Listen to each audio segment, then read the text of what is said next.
नमस्कार।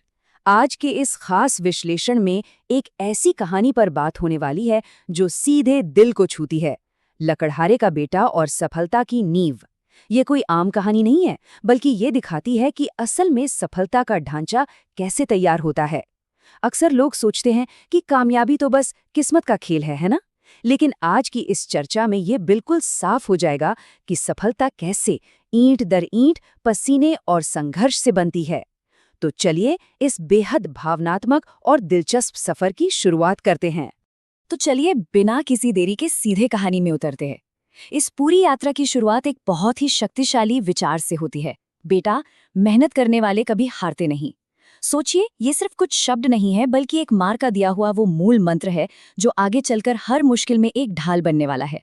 जैसे किसी भी मजबूत इमारत को एक ठोस नींव की जरूरत होती है ना, बिल्कुल वैसे ही हमारे मुख्य किरदार के लिए ये मंत्र एक ऐसी मानसिक नींव का काम करता है जो उसे कभी टूटने नहीं देता।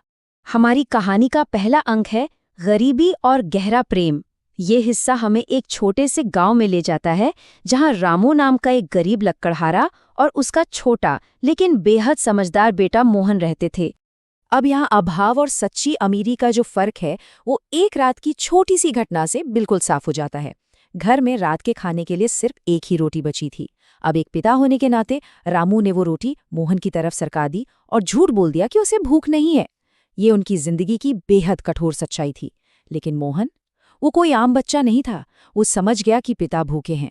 उसने बिना कुछ सोचे उस एक रोटी के 2 टुकड़े किए और कहा कि दोनों आधी आधी रोटी खाएंगे। जाहिर है उस रात दोनों भूखे ही सोए होंगे, लेकिन उनके बीच जो ये अपार प्रेम था ना, वो दुनिया की किसी भी दौलत से कहीं ज्यादा बड़ा था। लेकिन खैर, जिंदगी इतनी सीधी कहाँ चलती है।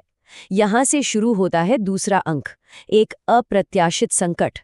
जंगल में लकड़ी काटते वक्त रामू बुरी तरह घायल हो जाता है और इसी के साथ इस छोटे से परिवार पर एक बहुत बड़ा आर्थिक पहाड़ टूट पड़ता है।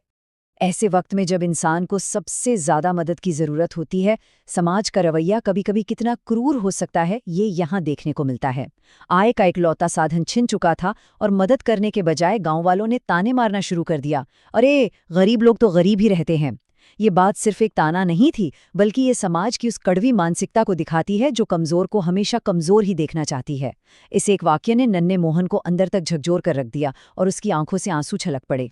लेकिन कहते हैं ना, कभी कभी सबसे गहरी चोट ही सबसे बड़ी ताकत बन जाती है। उन्हीं आंसुओं के बीच मोहन के अंदर एक आग सी लग गई।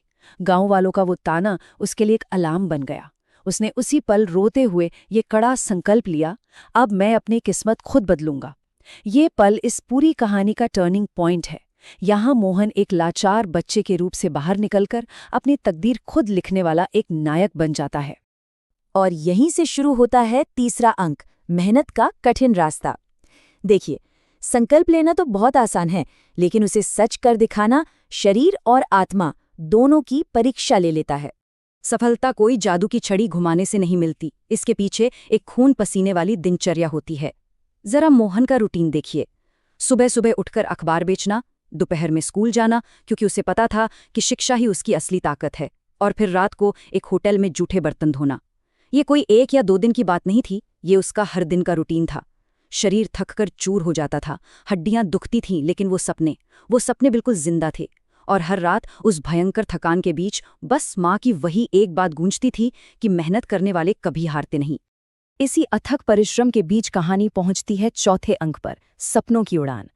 सालों की इस कड़ी मेहनत के बाद एक दिन मोहन के स्कूल में एक ऐसा मौका आता है जो सब कुछ बदलने वाला था। शहर के एक बहुत बड़े अधिकारी स्कूल के दौरे पर आए हुए थे। उन्होंने भरी कक्षा में बच्चों से एक बहुत ही सीधा लेकिन गहरा सवाल पूछ लिया, तुम बड़े होके क्या बनना चाहते हो? ये सवाल सुनते ही पूरी क्लास में एकदम सन्नाटा छा गया। कोई कुछ नहीं बोल पा रहा था। ये वो सन्नाटा था जो अक्सर लोगों को बड़े सपने देखने से रोकता है। लेकिन तभी उस भारी खामोशी को चीरती हुई एक आवाज आई। वो आवाज थी मोहन की। वो अपनी जगह पर खड़ा हुआ और बिना किसी डर के बोला, मैं बड़ा आदमी बनकर अपने पिता का नाम रोशन करना चाहता हूँ। अब ये सुनना था कि पूरी क्लास ठहाके मारकर हंसने लगी। एक गरीब लकड़हारे के बेटे का इतना बड़ा सपना। बाकी बच्चों के लिए ये एक बहुत बड़ा मजाक था। लेकिन मजे की बात देखिए, उस बड़े अधिकारी ने मोहन के फटे हुए कपड़े नहीं देखे। उन्होंने देखा उसकी आंखों में जलता हुआ वो जबरदस्त सपना। और उसी पल उस अधिकारी ने एक बहुत बड़ा फैसला लिया, मोहन की आगे की पढ़ाई का पूरा खर्च उठाने का फैसला। और अब हम पहुंचते हैं कहानी के 5वें और अंतिम अंक पर, सफलता और गर्व।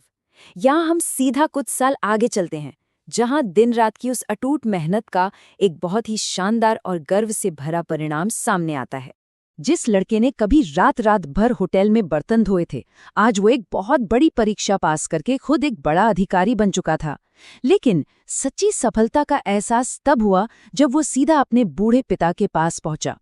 उसने रामू के उन फटे हुए, काम कर करके सख्त हो चुके हाथों को अपने हाथों में लिया और बड़े प्यार से कहा, पिताजी, अब आपको लकड़ी काटने जंगल नहीं जाना पड़ेगा। सोचिए उस पल को, ये सिर्फ एक वाक्य नहीं था, ये एक बेटे का पूरा हुआ वादा था। ये पीढ़ियों से चली आ रही गरीबी की जंजीर के हमेशा के लिए टूटने का पल था। रामू, जिसने जिंदगी भर सिर्फ दर्द और गरीबी का बोझ उठाया था, आज उसकी आंखों से आंसुओं की धारा बह निकली और उसके मुंह से जो शब्द निकले वो थे, आज मुझे अपनी गरीबी पर नहीं, अपने बेटे पर गर्व है। ये इस पूरी कहानी का सबसे भावुक और सबसे ऊंचा शिखर है। गांव वालों के वो सारे ताने, वो गरीबी की बेबसी, सब कुछ उस एक पल के सुकून और गर्व के सामने हमेशा के लिए मिट गया। तो इस पूरी यात्रा का सबसे अहम निष्कर्ष क्या निकलता है? सफलता का वो मूल ढांचा क्या है? इसे बस 3 बातों में समझा जा सकता है। पहला, हालात चाहे कितने भी बुरे, कितने भी डरावने क्यों न लगें, वो कभी भी आखिरी सच नहीं होते। दूसरा, मेहनत करना कभी नहीं छोड़ना चाहिए। सुबह से रात तक का वो पसीना ही बदलाव की इकलौती चाबी है। और तीसरा, अगर कोई इंसान लगातार इस रास्ते पर टिका रहता है तो एक दिन उसकी किस्मत को हार मानकर बदलना ही पड़ता है। इस कहानी ने एक बात तो बिल्कुल पक्की कर दी है कि कामयाबी का महल सिर्फ और सिर्फ कड़ी मेहनत की ईंटों से बनता है। अंत में एक सवाल उन सभी के लिए छोड़ा जा रहा है जो अपने किसी न किसी सपने के लिए दिन रात संघर्ष कर रहे हैं। क्या इस चर्चा को देखने वाले भी आज कमेंट्स में पूरे जोश के साथ ये घोषणा करेंगे कि मेहनत ही मेरी ताकत है? इस पर जरूर विचार कीजिएगा, क्योंकि अगली सफलता की कहानी किसी की भी हो सकती है। आज के इस विश्लेषण में शामिल होने के लिए बहुत बहुत धन्यवाद।